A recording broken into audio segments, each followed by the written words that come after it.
Kalau kalian udah dengar berita soal penangkapan Ismael El Mayo Zambada, pasti udah ngerti banget kalau ini tuh bukan sekedar cerita kartel biasa. Ini tuh kayak akhir dari satu era besar, bre.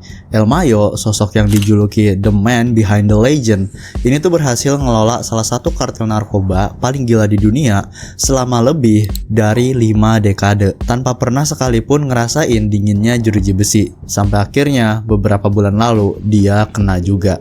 Tapi nih, cerita penangkapannya tuh bukan sekedar keberuntungan belaka. Ini tuh plot twist ala film Hollywood. Bayangin aja, anaknya mantan partner El Mayo sendiri, yaitu si legendaris El Chapo, malah mutusin buat ngaduin dia ke aparat. Kalau kita gali lebih dalam, ceritanya jadi makin gila. Di balik semuanya ada kisah pengkhianatan, perebutan kekuasaan, dan taruhan gede yang jauh lebih liar dari apa yang pernah kalian lihat di berita. Kita bakal ngulik kisah ini lebih dalam, langsung ke jantung dunia narkoba. Tempat batas antara teman dan musuh itu tipis banget. El Mayo ini bukan cuman bos kartel biasa, dia tuh kayak godfather of godfathers, legenda hidup dunia narko di usia 76 tahun. Kekayaannya diperkirain nyaris 10 miliar dolar. Gimana? Apa kalian penasaran soal gimana ceritanya? Kalau gitu tanpa berlama-lama lagi, langsung aja kita mulai videonya.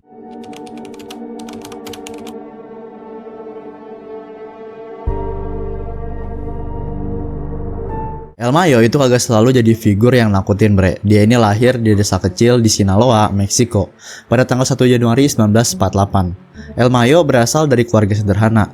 Dan jangan salah, bre, dari awal emang sebenarnya dia ini tuh udah kelihatan beda. Dalam waktu singkat, dia ini naik peringkat di dunia kriminal.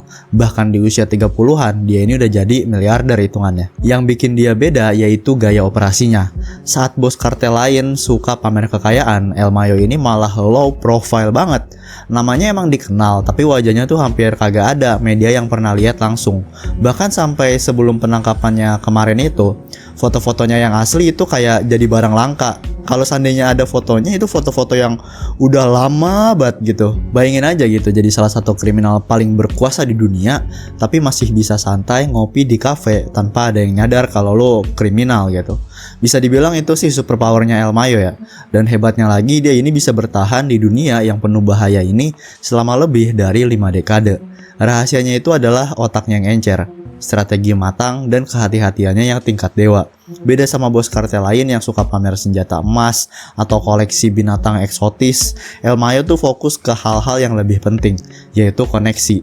Dari politisi korup sampai geng saingan, dia ini selalu tahu cara berteman sama orang yang tepat di tempat yang salah. Tapi jangan anggap dia ini lemah gara-gara kagak pamer. Soalnya kalau soal bisnis, dia dikenal kagak kenal ampun. Ngomongin kartel Sinaloa, El Mayo ini barengan sama El Chapo ngerintis salah satu organisasi kriminal terbesar sepanjang sejarah.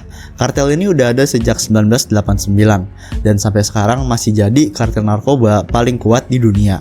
Operasinya sendiri aja udah nyampe ke hampir semua benua.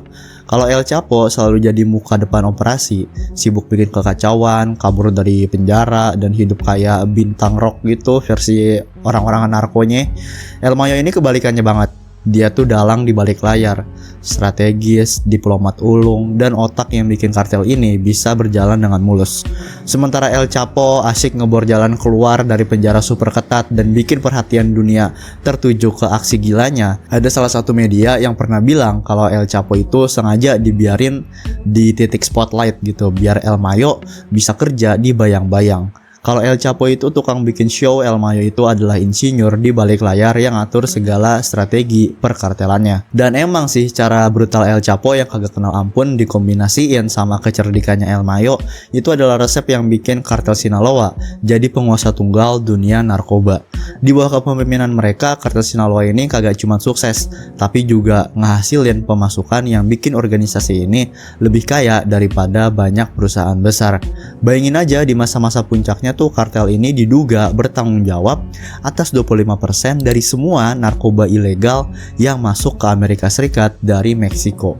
Tapi pengaruh El Mayo tuh kagak berhenti di narkoba aja, bre. Dia ini dikenal sebagai insinyur karena keahliannya ngebangun jaringan korupsi yang kompleks. Politisi korup, jaringan pencucian uang, sel-sel eksekutor hingga sel logistik. Dia tuh pokoknya yang ngatur segala pengeksekusian operasinya kartel ini dah. Jadi kalau kita ngomongin penangkapannya El Mayo, ini tuh kagak cuman soal jatuhnya satu gembong narkoba. Ini adalah akhir dari sebuah era besar, dari keruntuhan kekaisaran kriminal yang udah ngebentuk dunia bawah tanah selama setengah abad. Nah kalau gitu gimana caranya dia ini kok bisa ketangkep? Di hari yang cerah di bulan Juli 2024, El Mayo, si legenda yang udah berhasil lolos dari penangkapan lebih lama dari umur sebagian dari kalian, bahkan lebih lama dari umur gua, lagi sibuk ngurus bisnisnya. Dia kagak tahu gitu kalau dia ini sebentar lagi bakal jadi bintang utama dari salah satu operasi jebakan paling nekat dalam sejarah. Rumornya dia sendiri yang nyerah. Tapi kalau dilihat lebih dalam lagi, ceritanya tuh jauh lebih kompleks. Masuklah pahlawan kita, atau lebih tepatnya anti-hero kita, yaitu Joaquin Guzman Lopez. Buat kalian yang suka sama cerita-cerita kartel, harusnya nih nama kedengeran familiar sih. Karena emang dia adalah anaknya El Chapo, mantan partnernya El Mayo sendiri. Nah, di dunia kartel udah biasa kalau hari ini lu temenan gitu, sahabatan, akrab, besok bisa aja lu jadi musuh bubuyutan gitu. Besok bisa aja lu bakal dijebak. Jadi waktu lu denger kalau anaknya El Chapo malah kerja sama pihak Amerika Serikat buat nangkap El Mayo, rasanya kayak plot twist yang kagak masuk akal kan. Jadi ternyata tuh Joaquin Guzman Lopez ini tuh udah main game berbahaya ini selama berbulan-bulan. Dia diam-diam ngobrol sama FBI dan Homeland Security buat bantu ngejatuhin titan terakhir dari kartel Sinaloa. Ironis banget sih sebenarnya menurut gua. Anak dari orang yang dikenal gara-gara aksi kabur penjara dramatisnya sekarang bantu nangkep mantan partner ayahnya sendiri. Dan bahkan pengacaranya Joaquin sendiri tuh kelihatan bingung gitu. Dia ngomong sendiri di media kalau saya sendiri nggak yakin apa yang sebenarnya terjadi. Nah katanya nih awalnya Guzman Lopez ini ngajak El Mayo tuh buat ngecek landasan udara rahasia baru di Meksiko bagian selatan. Buat seseorang yang selalu pengen ngembangin kekaisarannya, tawaran ini pastinya kedengeran kayak kesempatan emas gitu. Wih, ada landasan udara baru nih, ada bandara baru nih buat kita-kita. Lumayan kan bisa dimanfaatin buat operasi kartel. Dan sebagai rubah tua yang selalu hati-hati, El Mayo mungkin ngerasa dia ini udah punya semuanya di bawah kendali. Kan dia lagi dealing sama anak dari partner lamanya sendiri. Kemungkinan buruk apa sih yang bisa terjadi gitu kan? Ternyata nih pesawat pribadi yang seharusnya nganter El Mayo ke landasan udara rahasia itu malah punya rencana lain. Bukannya menuju selatan ke jantung Meksiko, pesawat itu justru belok ke utara. Tujuannya adalah bandara kecil di dekat El Paso, Texas. Jadi pesawat ini berangkat dari Hermosillo, Meksiko sekitar jam 8 pagi dan mendarat di El Paso beberapa jam kemudian. Kedua tersangka ya langsung diproses gitu, dan ya bisa kita lihat sendiri gimana foto-fotonya. Ingat waktu gue bilang kita hampir nggak pernah lihat fotonya El Mayo yang terbaru, cuman foto-foto lama doang, kurang lebih foto 2 dekade terakhir. Nah sekarang fotonya terpampang jelas buat dilihat dunia. Kebayang kagak ekspresinya El Mayo waktu dia nih akhirnya sadar gitu, ngeh gitu apa yang terjadi. Orang yang selama ini berhasil ngibulin aparat, ngebangun kekaisaran karena selalu selangkah lebih maju, malah kejebak masuk ke dalam perangkap. Jadi pas roda pesawat nyentuh tanah, itu bukan tanah Meksiko bre, tapi aspal Amerika Serikat. Dan siapa yang nunggu di bawah? Ya bukan anak buah kartelnya buat nyambut dia, tapi tim agen federal Amerika Serikat yang udah siap bikin penangkapan bersejarah ini. Dalam hitungan menit, selesai udah perjalanannya El Mayo. The Great El Mayo, penjaga terakhir dari generasi lama, sekarang udah dipakein borgol. Setelah lebih dari 50 tahun lolos dari keadilan, semuanya berakhir gitu aja. Tapi tunggu, ceritanya belum selesai bre. Ingat Joaquin Guzman Lopez yang anaknya El Chapo tadi yang ngejebak si El Mayo ini? Ya dia kagak cuma ngatur rencana buat ngerayu El Mayo. Dalam plot twist yang kagak disangka-sangka, dia ini juga ikut ditangkep barengan sama El Mayo. Bayangin aja, orang yang nge-set up operasi ini malah akhirnya kena borgol juga. Kalau ini film, twistnya tuh udah kayak level masterpiece bre menurut gua. Udah kagak disangka-sangka gitu. Dan makin kacau lagi, pengacaranya Guzman Lopez yang awalnya kebingungan mulai ngeh pas konferensi pers. Versi ceritanya dia tuh ternyata malah bikin kita makin bingung soal apa yang sebenarnya terjadi hari itu. Gak pernah ada kesepakatan antara pemerintah Amerika Serikat sama Joaquin Guzman Lopez. Gak ada kesepakatan, titik. Gitu kalau kata pengacaranya Guzman Lopez. Gimana nih? Plotnya kan jadi makin rumit gitu, jadi masih kagak masuk akal gitu. Kok masa bisa El Mayo kejebak kalau bukan sama anaknya partnernya sendiri gitu, kayak nggak masuk akal cowok. Kayak berasa ada misteri di dalam misteri gitu. Nah, tapi apa sih yang sebenarnya terjadi? Apapun ceritanya, ada satu hal yang jelas, ini adalah pengkhianatan yang luar biasa nekat. Dan kalau tujuannya Guzman Lopez cuman buat ngejatuhin El Mayo, kenapa kagak langsung ngebunuh dia aja gitu? Fakta bahwa mereka repot-repot ngatur semuanya sampai El Mayo ini dibawa ke pengadilan di Amerika Serikat, itu ngasih kesan kalau Guzman Lopez ini lagi nyari perlakuan istimewa dari pihak Amerika Serikat. Mungkin dia ngarep ada pengurangan hukuman, ya nggak ada yang tahu pastilah. Dan ini dia jatuhnya El Mayo, sebuah pengkhianatan yang bakal tercatat di sejarah dunia kriminal. Tapi jangan salah, ini tuh baru permulaan dari cerita panjang. Efek dari penangkapan ini tuh bakal ngeguncang fondasi dunia bawah kartel selama bertahun-tahun ke depan. Pengacara El Mayo sekarang malah ngeklaim kalau kliennya yang sebenarnya ini diculik paksa sama Guzman Lopez. Ada salah satu wartawan yang bilang kalau saya tadi pagi ngobrol sama pengacaranya El Mayo dan dia kekeh bilang kalau kliennya ini kagak nyerah secara sukarela. El Mayo disergap, dijatuhin ke tanah, terus diborgol sama 6 orang berseragam militer. Dari pernyataan itu coba kalian pikir dah, seorang raja narkoba yang selama ini tuh dikenal kagak pernah kepepet, sekarang diklaim sebagai korban penculikan. Seorang raja narkoba legendaris bre, El Mayo Zambada, katanya dijatuhin, kakinya diikat, kepalanya ditutupin kantong hitam, terus dilempar ke bak belakang pickup sebelum akhirnya dipaksa masuk ke pesawat. Percaya atau kagak soal versi cerita ini, lagi-lagi ada satu hal yang pasti, yaitu kalau penangkapan El Mayo ini nandain akhir dari sebuah era di dunia perdagangan narkoba. Sekarang kita bakal bahas efek domino dari penangkapan ini, yaitu kekosongan kekuasaan yang ditinggalin El Mayo, dampaknya ke masa depan kartel, dan apa artinya buat perang melawan narkoba. Mari kita mulai dari dampak langsungnya. Jadi nih, El Mayo sekarang duduk di ruang sidang Amerika Serikat.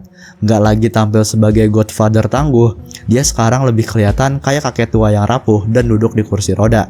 Bayangin aja dari singgasana ke kursi roda.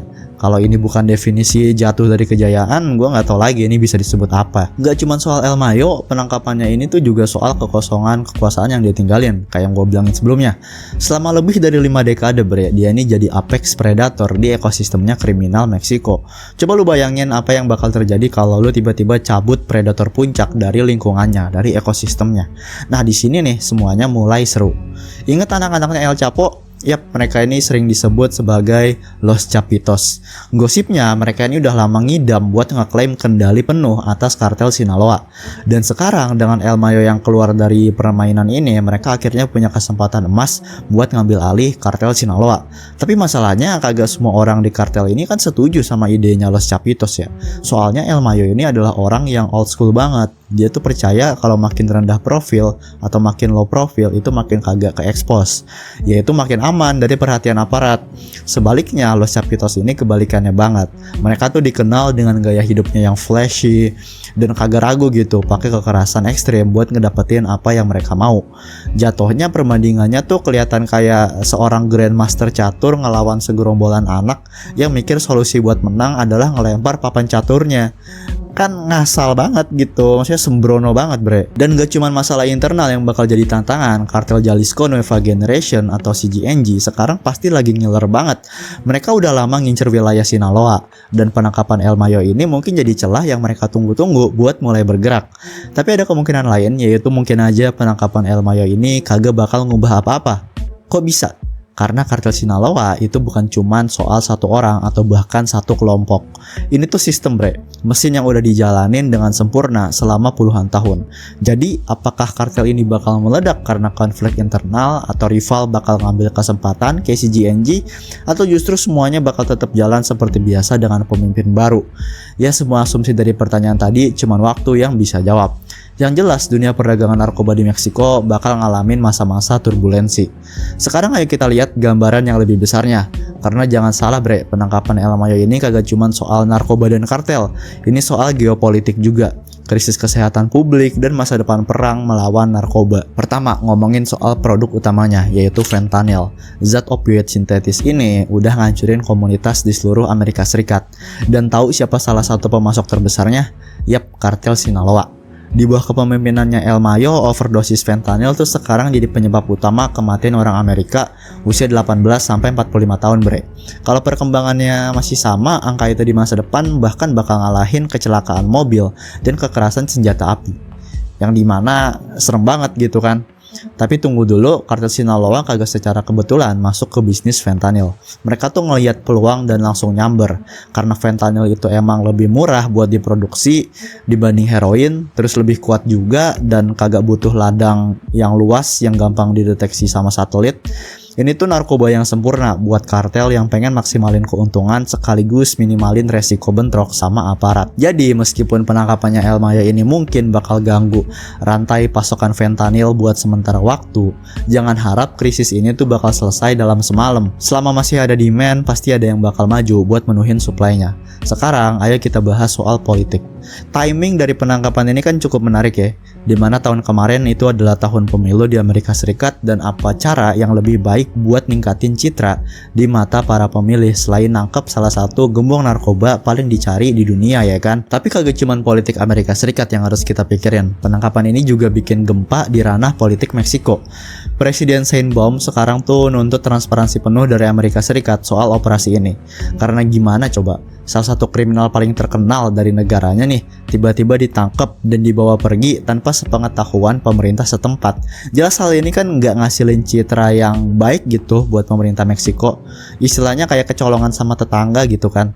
Dan hal ini ngebawa kita ke pertanyaan yang penting, yaitu apa arti penangkapan El Mayo buat hubungan Amerika Serikat dan Meksiko. Di permukaan ini tuh kelihatannya kayak kemenangan buat kerjasama bilateral dalam perang narkoba. Tapi kalau kita gali lebih dalam, semuanya tuh jadi lebih rumit, bre. Fakta kalau otoritas Meksiko itu kagak tahu menahu soal operasi ini ngasih pesan yang jelas kalau ada krisis kepercayaan antara dua negara ini. Dan jujur aja ya, dengan sejarah korupsi dalam perang narkoba di Meksiko, apakah kita bisa nyalahin Amerika Serikat yang milih buat jalan sendiri? Tapi masalahnya kan tetap aja gitu, kagak bisa ngelawan masalah transnasional kayak perdagangan narkoba itu tanpa kerjasama lintas negara. Jadi meskipun penangkapan El Mayo ini kelihatannya kayak kemenangan jangka pendek, kalau malah bikin hubungan Amerika Serikat dan Meksiko itu memburuk di jangka panjang, kemenangan ini bisa jadi kerasa pahit. Jadi kedepannya bakal gimana nih gitu kan. Beberapa ahli sekarang ada yang ngegembar-gemborin soal perubahan total dalam kebijakan narkoba. Mereka bilang strategi kingpin alias nangkap pemimpin kartel satu persatu itu sebenarnya kagak efektif. Kenapa? Karena strategi ini tuh cuma nyiptain kekosongan kekuasaan kayak gue bilang sebelumnya, dan itu bakal nyulut perang suksesi yang brutal dan kagak ngasih solusi buat akar masalahnya sendiri, yaitu kecanduan narkoba dan perdagangannya itu sendiri. Tapi ada juga yang bilang kalau strategi ini tuh sebenarnya bisa berhasil. Penangkapan El Mayo itu adalah bukti kalau kata mereka kalau metode ini bisa jalan, asal kita lebih keras aja ngejalaninnya gitu. Debat ini udah berlangsung selama puluhan tahun dan penangkapan El Mayo tuh cuma nambah bensin ke api perdebatan ini. Yang jelas perang lawan narkoba masih jauh dari kata selesai. Kalau menurut gua, penangkapan El Mayo ini emang bisa kita akuin sebagai babak penting, tapi ini bukan akhir ceritanya. Saat kita maju ke depan, ada pertanyaan sulit yang harus kita hadapin, yaitu soal kecanduan, kemiskinan, korupsi, dan kerjasama internasional. Kalau kita mau bikin kemajuan yang nyata, kita kagak boleh lupa sama harga kemanusiaan di balik semua berita besar dan permainan kekuasaan ini. Itu juga alasan kenapa gue sering nyampein cerita-cerita kartel. Karena pada akhirnya perdagangan narkoba itu bukan cuma soal gembong dan kartel, bre. Ini tuh soal manusia beneran. Orang-orang biasa yang hidupnya kagak bisa dipisahin dari siklus kejam permintaan dan supply ini. Untuk setiap penangkapan besar kayak El Mayo, ada ribuan korban tanpa nama yang terdiri dari warga sipil, jurnalis, politisi, polisi, orang biasa yang kejebak di tengah perang kartel atau dibungkam karena berani ngomong. Kartel tuh kagak pernah pilih-pilih kalau soal lenyapin ancaman atau bikin contoh. Dan jangan lupa juga soal para pecandu yang adalah pengguna akhir dari produk-produk yang dijual El Mayo dan semacamnya. Mereka ini seringkali terperangkap dalam jeratan kecanduan yang lumayan berat, yang seringkali dimulai dari penyalahgunaan opioid hasil resepan. Kayak dari resepan dokter itu mereka nambahin sendiri dosisnya gitu-gitu, bre. Dari situ mereka baru mulai kecanduan. Pertanyaannya, apakah kita ini udah cukup ngatasin akar masalah kecanduan? Apakah kita udah cukup ngasih dukungan buat komunitas yang hancur karena kekerasan kartel? Apa kita punya alternatif ekonomi yang layak buat orang-orang yang mungkin tergoda masuk ke perdagangan narkoba? Ini pertanyaan yang berat tanpa jawaban yang mudah. Tapi kalau kita mau bikin kemajuan yang nyata dan bertahan lama dalam perang narkoba, Kita dan pemerintah emang harus berani ngadepin pertanyaan-pertanyaan kayak gini. Penangkapan El Mayo Zambada emang bisa kita akuin jadi momen yang signifikan dalam sejarah perang narkoba di Meksiko dan Amerika Serikat. Ini tuh bukti dedikasi aparat hukum dan pukulan besar buat salah satu organisasi kriminal paling kuat di dunia. Tapi ini juga pengingat gitu kalau masih banyak PR yang harus dilakuin. Perang ini belum selesai, malahan dalam banyak hal ini tuh baru aja dimulai. Oke bre, segitu aja buat video gue kali ini, dimana kita tuh udah ngebahas soal penangkapan El Mayo dan efek dominonya. Gimana menurut kalian? Kalau kalian suka dan pengen ngeliat gue ngebahas dunia perkartelan lagi, bisa buat like, komen, dan share video ini. Terus juga bolehlah buat subscribe channel ini. Sampai jumpa lagi di video berikutnya. Dadah.